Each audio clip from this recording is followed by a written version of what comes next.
ہوگا۔ اس کی مثال ایسی ہے جیسے ابتر، ایک ایسا درخت جس کی جڑ کٹ جاتی ہے۔ جس درخت کی جڑ کٹ جائے تو وہ نشو نما نہیں پاتا، وہ پروان نہیں چڑھتا۔ اس لیے محمد کا نام بھی معاذ اللہ اس دنیا سے ختم ہو جائے گا۔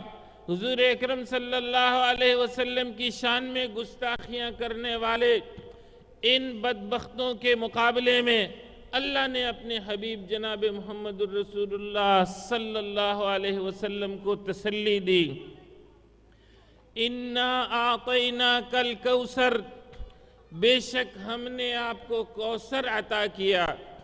کوثر کے ایک معنی اس نہر کے ہیں جو جنت سے نکالی جائے گی، میدان حشر میں اس کا پانی حوض کوثر میں ڈالا جائے گا۔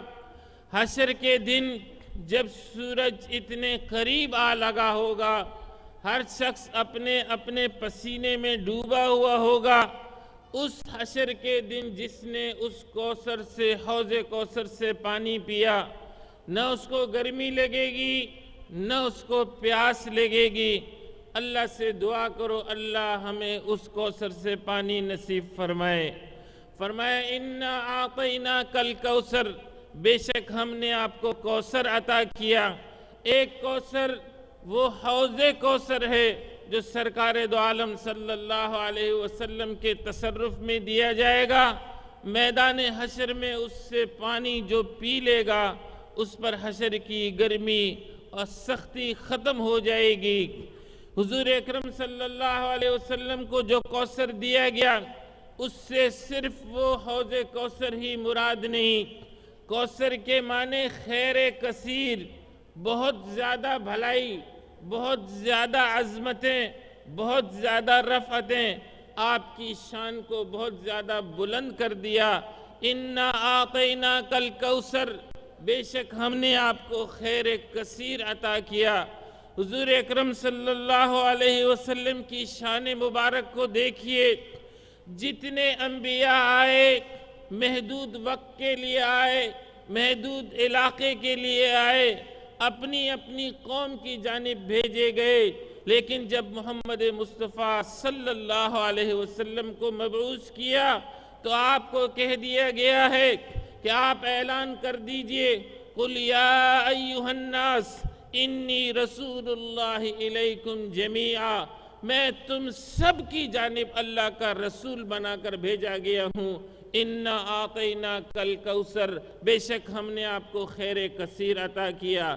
جتنے انبیاء آئے اگرچہ قوموں کی جانب آئے لیکن دعوت ان کی بھی یہی تھی کہ سب لا الہ الا اللہ کا اقرار کرے۔ حضور اکرم صلی اللہ علیہ وسلم کی دعوت بھی یہی تھی کہ ساری دنیا اللہ کو الہ مان لے، محمد کو اللہ کا رسول مان لے صلی اللہ علیہ وسلم۔ سارے انبیاء کو دلیل نبوت کے طور پر معجزے دیے گئے، مختلف معجزے دیے گئے۔ موسیٰ علیہ السلام کو عصا دیا گیا، عیسیٰ علیہ السلام کو مریضوں کو شفا کرنے کی طاقت دی گئی، سلیمان علیہ السلام کے تصرف میں ہواؤں اور جنوں کو کر دیا گیا، پرندوں کی بولیاں سمجھائی گئیں۔ لیکن جب حضور اکرم صلی اللہ علیہ وسلم آئے، اللہ نے حضور اکرم صلی اللہ علیہ وسلم کو اتنے معجزات عطا کیے، اتنے معجزات عطا کیے جن کی تعداد 1000 سے زیادہ ہے، لیکن سب سے بڑھ کر معجزہ اللہ نے اپنے ایسے کلام کو حضور اکرم صلی اللہ علیہ وسلم کو بطور معجزہ دیا جس کو نازل کرنے والے بھی اللہ، جس کی حفاظت کرنے والے بھی اللہ۔ اِنَّا نَحْنُ نَزَّلْنَا الذِّكْرَ وَإِنَّا لَهُ لَحَافِظُونَ اِنَّا أَعْطَيْنَاكَ الْكَوْثَرَ، بے شک ہم نے آپ کو خیر کثیر عطا کیا، بہت زیادہ بھلائیاں عطا کی۔ بظاہر یتیم ہیں، أَلَمْ يَجِدْكَ يَتِيمًا فَآوَى، لیکن پرورش براہ راست اللہ عز و جل خود فرما رہے ہیں۔ بظاہر غنی نہیں ہیں لیکن اللہ فرماتے ہیں کہ ہم نے آپ کو کفالت کس نے کی؟ اللہ عز و جل نے کی۔ اللہ نے تسلی دی وَلَسَوْفَ يُعْطِيكَ رَبُّكَ فَتَرْضَى، ان قریب آپ کا رب آپ کو اتنا دے گا کہ آپ راضی ہو جائیں گے۔ اللہ نے ہی حضور اکرم صلی اللہ علیہ وسلم کے ذکر مبارک کو بلند کر دیا۔ وَرَفَعْنَا لَكَ ذِكْرَكَ، یہ سب کیا ہے؟ اِنَّا أَعْطَيْنَاكَ الْكَوْثَرَ، بے شک ہم نے آپ کو خیر کثیر عطا کیا۔ دنیا کا کوثر یہ قرآن، آخرت کا کوثر وہ حوض کوثر ہے۔ جس نے اس کوثر سے پانی پیا اللہ اس کو اس کوثر سے پانی پلائیں گے۔ جو اس کوثر سے محروم رہا خطرہ یہ ہے کہ اس کوثر سے محروم کر دیا جائے۔ تم اس کوثر سے جتنا پانی پیو گے اللہ تمہیں اس سے اتنا زیادہ پلائیں گے۔ تم جتنا بخل یہاں کرو گے خدشہ یہ ہے کہ وہاں کوثر سے محروم نہ کر دیے جاؤ۔ اِنَّا أَعْطَيْنَاكَ الْكَوْثَرَ، حضور اکرم صلی اللہ علیہ وسلم جس امت کی جانب مبعوث کیے گئے اسے خیر امت کا لقب دیا گیا۔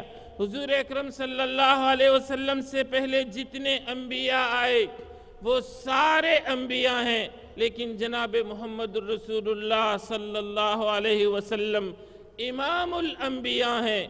جب سفر معراج کا موقع آیا حضور رات کے کچھ حصے میں اللہ کی قدرت سے مسجد حرام سے مسجد اقصی لے جائے گئے۔ سبحان الذی اسری بعبدہ لیلا من المسجد الحرام الى المسجد الاقصی الذی بارکنا حولہ لنریہ من آیاتنا۔ اللہ اپنے حبیب کو، پاک ہے وہ ذات جو اپنے بندے کو رات کے کچھ حصے میں مسجد حرام سے مسجد اقصی لے گئی۔ مسجد اقصی گئے ہیں، وہاں پر اللہ عز و جل نے سارے انبیاء کی ارواح کو جمع کیا۔ امامت کے لیے جبرائیل امین نے جناب محمد الرسول اللہ صلی اللہ علیہ وسلم کو آگے کیا۔ سارے نبی ہیں، جناب محمد الرسول اللہ صلی اللہ علیہ وسلم امام الانبیاء ہیں۔ اِنَّا أَعْطَيْنَاكَ الْكَوْثَرَ، بے شک ہم نے آپ کو خیر کثیر عطا کیا۔ یہاں سے پھر دوسرے سفر کی ابتدا ہوتی ہے جسے معراج کہتے ہیں۔ 27 رجب کو یہ معراج کا سفر کتنا عظیم الشان سفر ہے۔ پہلے آسمان پر گئے ہیں، آدم علیہ السلام سے ملاقات ہوئی۔ دوسرے آسمان پر گئے، عیسیٰ علیہ السلام اور یحییٰ علیہ السلام سے ملاقات ہوئی۔ تیسرے آسمان پر گئے، یوسف علیہ السلام سے ملاقات ہوئی۔ چوتھے آسمان پر گئے، حضرت ادریس علیہ السلام سے ملاقات ہوئی۔ پانچویں آسمان پر گئے، حضرت ہارون علیہ السلام سے ملاقات ہوئی۔ چھٹے آسمان پر گئے، حضرت موسیٰ کلیم اللہ سے ملاقات ہوئی۔ ساتویں آسمان پر گئے، جناب سیدنا ابراہیم خلیل اللہ سے ملاقات ہوئی۔ آسمان 7 ہیں، ساتوں آسمانوں کی زیارت ہو گئی۔ جناب محمد الرسول اللہ صلی اللہ علیہ وسلم کا مقام اس سے بھی بلند ہے۔ آپ کو سدرۃ المنتہا لے جایا گیا۔ اِنَّا أَعْطَيْنَاكَ الْكَوْثَرَ، سدرۃ المنتہا وہ جگہ ہے کہ جہاں فرشتوں کا آخری مقام ہے۔ آپ کو اللہ سدرۃ المنتہا سے بھی اگلے مقامات کی جانب لے گیا، اس لیے کہ اللہ نے جناب محمد الرسول اللہ صلی اللہ علیہ وسلم کی رفعتوں کو ظاہر کرنا تھا، ان کی شان کو ظاہر کرنا تھا۔ اسی معراج کے موقع پر جب واپسی شروع ہوئی ہے اللہ کی جانب سے، جہاں مختلف مشاہدے وہاں کروائے گئے، اسی معراج کے سفر میں ایک جگہ دکھایا گیا، ایک شخص کے کلے چیرے جا رہے ہیں۔